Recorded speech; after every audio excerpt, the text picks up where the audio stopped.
Ang 7 nakakamatay na kasalanan o 7 deadly sins sa Katolikong paniniwala ay isang listahan ng mga kasalanan na itinuturing nakakapinsala sa espiritual na buhay ng tao.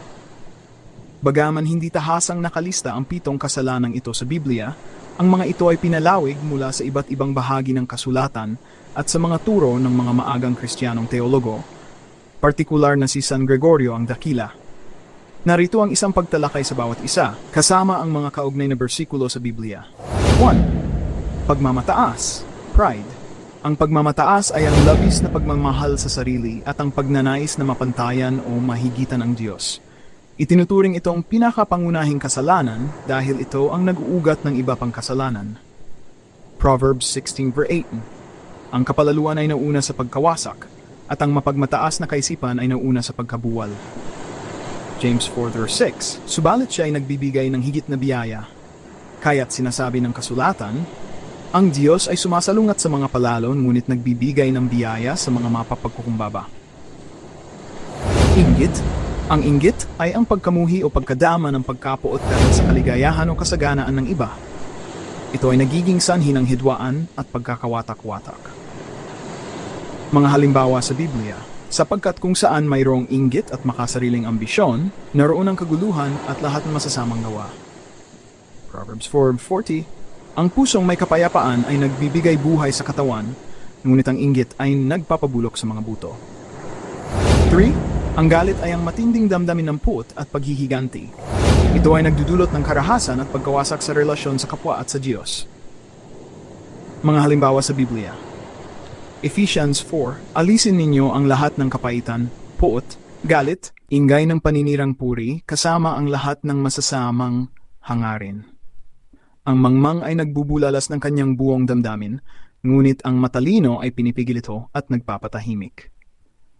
4. Katakawan. Ang katakawan ay ang labis-labis na pagkonsumo ng pagkain at inumin.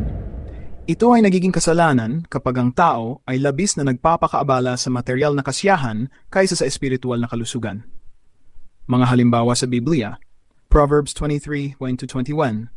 Huwag kang sumama sa mga lasenggo o sa mga taong matakaw sa karne, sapagkat ang lasenggo at ang matakaw ay maghihirap at ang pagkatulog ay magdadamit sa isang tao ng mga basahan.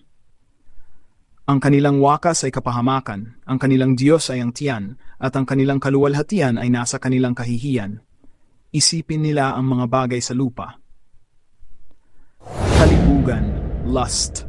Ang kalibugan ay ang matinding pagnanasa sa kasiyahan ng laman, lalo na sa sexual na aspeto.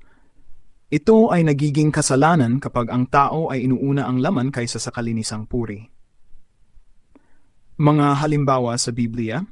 Ngunit sinasabi ko sa inyo na ang bawat tumingin sa isang babae na may masamang pagnanasa ay nagkasala na ng pangangalo niya sa kanyang puso.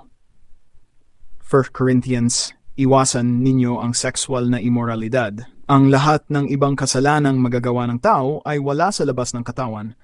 Ngunit ang taong gumagawa ng sexual na immoralidad ay nagkakasala laban sa kanyang sariling katawan. 6. Kasakimang greed.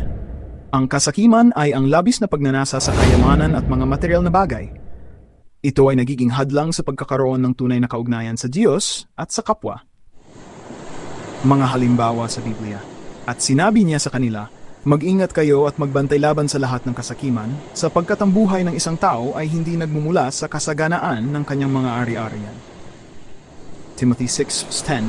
Sapagkat ang pag-ibig sa salapi ay ugat ng lahat ng uri ng kasamaan. Dahil dito, ang ilan ay naligaw mula sa pananampalataya at sinaktan ang kanilang sarili ng maraming kalungkutan.